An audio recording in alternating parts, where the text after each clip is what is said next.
मेरे अलावा तो कोई नहीं उसका ख्याल रखने के लिए। मेरे भाई, तुमने आज मुझे एहसास दिलाया कि जिन लड़कियों के बाप नहीं भी होते ना, उनके छोटे भाई भी ना बाप का किरदार अदा करते, फिर वो चाहे छोटे भाई क्यों हो। मुझे तुम पे फख्र है। तो कब जान छोड़ रही है हमारी आप?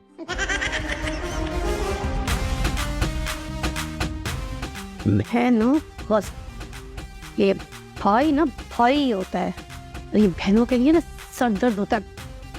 अच्छा बस बस बस बस अब नहीं मांगना, अब मत। नहीं।